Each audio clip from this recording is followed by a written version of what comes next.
The workaholic. Is he to be pitied, or is he to be envied and admired? Maybe both, or neither, since he is the victim of his happiness. He's productive and enjoys his work, but has got stuck in it, like in a vicious circle, but of happiness and glory, which he can't get out of. Oftentimes you see most doubtful consequences of this queer anomaly, like difficulties with relationships, divorce and misery, which usually just spurs him on to even harder efforts, and thus is his most precarious condition only made the worse. The problem is that there is no one who can help him. Only he himself can liberate him from his prison, of his work, his paradise and bliss, his sadomasochistic self-destructive torture, and his most unnatural and perfect hell, which undeniably and more often than not will end up with producing end results of most amazing quality that will remain and prove to outlast vanity.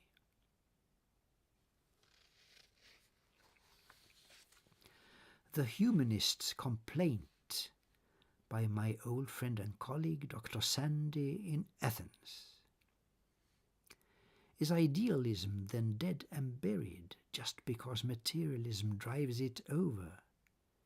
Is humanism then to capitulate to ruthless unhumanity?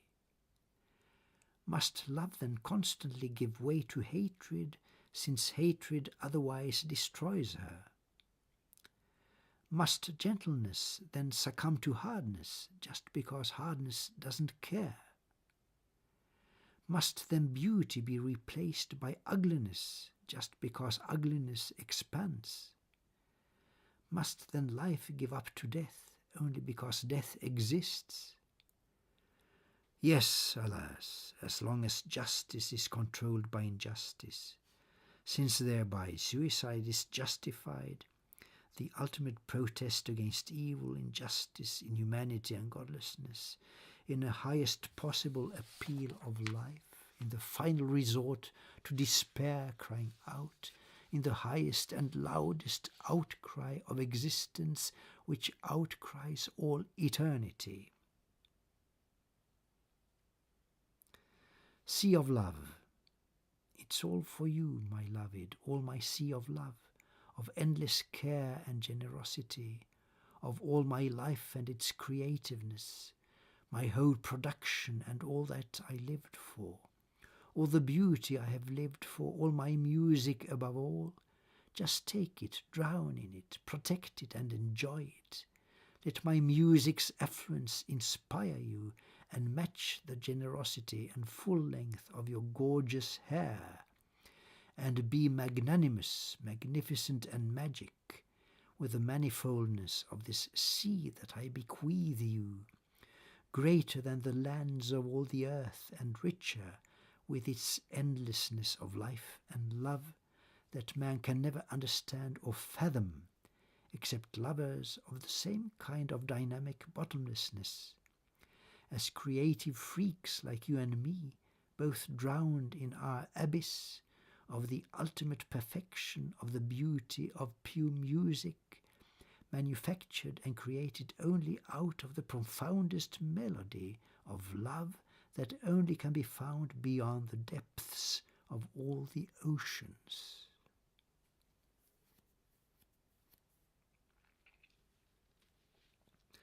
The Funhouse High Priest, a satire-like never-ending story collected from some recent inside information, also a kind of doctor's nightmare.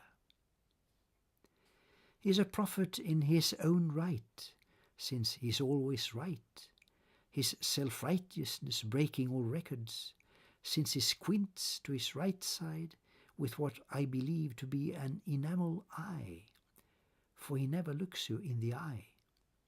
Still, as a doctor, he knows exactly what medicines to feed you with, and believes he cures of everything in his own right infallibility, although you flush them all down the toilet.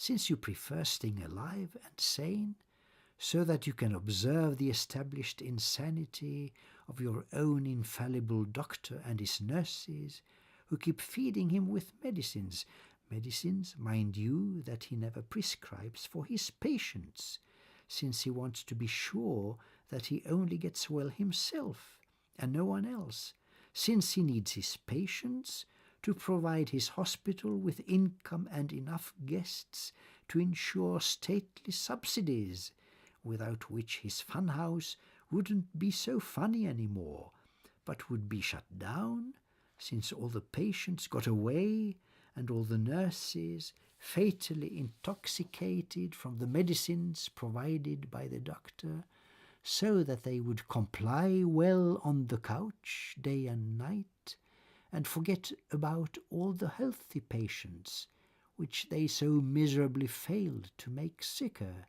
since they all flushed down all their medicines in the toilet. Aloof. Your aloofness does not bother me. I am not hurt by anyone's detachment, which on the contrary increases my respect. Detachment being always sane and healthy, and the more, the deeper feelings are involved. And I, if anyone, am well aware of depths of feelings, and the storms that rage under the surface, hidden well under the invisible cloak, not of a mask, but from necessity, in order not to let them die, but live forever. If you give them out for mortals to manhandle, then there will be hurts and undesired end to them. But flowers are best cultivated in protection. It's a simple question of survival, and I will support it, never risk it, live and cultivate my love, and never interfere with others doing likewise. Abandoned. Come and rest a while, my love. You must be tired, since you worked so hard, escaping from the heart of darkness and the savage hunters, who made you a scapegoat for their vices, and bereft you everything for nothing, for some petty theft, as if you were a person to be robbed, the poorest thing I ever knew, whom I so gladly would have given everything, but who was proud enough to give me thanks for nothing. Independence being more worth than the highest treasure, liberty and sovereignty being not for sale. What can I give you then? What can I do for you? I'm afraid I can't do anything, except, of course, continue to adore you, and sustain my love for you the more persistently and diligently for your distance and departure, and the hopelessness of that impossibility to reach you. They have alienated you from me, your only perfect lover, all those other lovers who just wanted to annoy you, use you up by their destructive, despicable opportunism, while your ideal lover let you get away and was the only one to piously leave you in peace, while you have fooled them all and cheated them of all their love, escaped their baseness and made them all cuckolds, while the only one who really lost you, your most faithful lover, I myself, yours truly, is the only one who still possesses you, the dreamer, who in losing you has only as the only one secured you, being one with you in spirit and in fate, more bound to you than any law agreement can ensure, and being with you the more definitely now for being lost without you. Controversial. My love, your openness and frankness cannot hurt me, and I told you so from the beginning. All I wanted was your welfare, and I want it still and more than ever, now especially when I can see your turbulences, what you have gone through and what you need, which simply is a general dismantling of your love affairs, completely every one, so that you can find peace and work with what is meaningful and more important than ridiculously self-degrading dallying with childish games, of intrigue with unworthy knaves that are a bit too fast in making women pregnant, whom they then are stuck with for their misery until they are compelled to leave them, adding some more lonely mothers with their children on their own. My dear, I am no friend of sex, since I have seen too much abuse, and almost only this abuse of one-sided destructiveness, and very little good results and lasting happiness from sex. In fact, a sum of almost nothing. Be at liberty, enjoy your freedom, use it well for good, constructive purposes, creation, work, and charity, but you live better without sex, the main corrupter and polluter and destroyer of mankind. The underground humanist. There is maybe a need for a general underground resistance movement of this kind. We are the nomads of eternity who don't fit into this derailed world of brutality, since we are alien to its dominating ugliness and are too soft in our music to tune in to noise. Thus are we outsiders and outcasts who do not belong to this corrupted world of tyrannies, dictators, wars, barbarity and violence, since we never can conform to what is not constructive.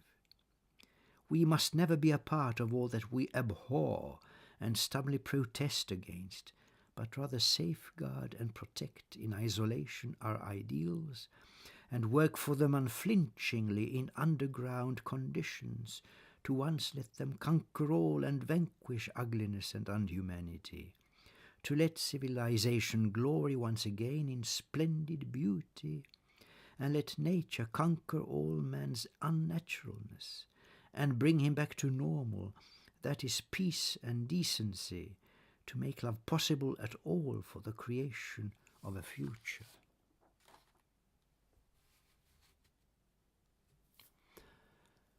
On the birthday of Queen Elizabeth I, September 7th, the Virgin Queen Gloriana, the Old Maid. I know that you despise me all, you young infernal lads, like Balzac did, who wrote some novels only to express his hatred of us. But excuse me, we are not old virgins for no reason. We are capable of learning and observing, and it is too obvious what you men are capable of, and never hesitate to plague us with, destroying not your own lives only, but intentionally making a big mess, and with a vengeance, most of all to innocents.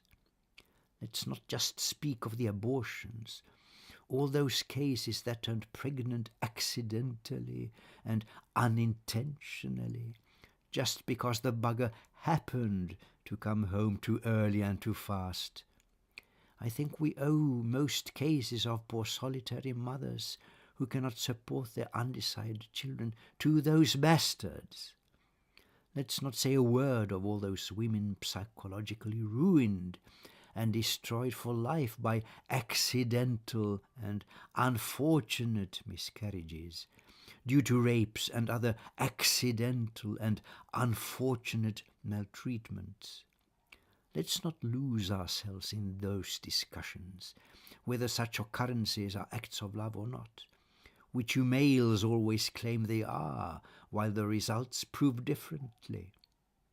Well, let's not talk about such things at all, but let's just leave all those poor men alone who cannot handle women properly as human beings, and they might perhaps learn likewise to leave us alone, like I do mercifully and persistently with them, so that both they and I can work in peace with more constructive matters, like for instance dedicating our energy to love, which actually involves more gentleness, politeness and respect than just that vulgar, sleazy, dirty game called sex.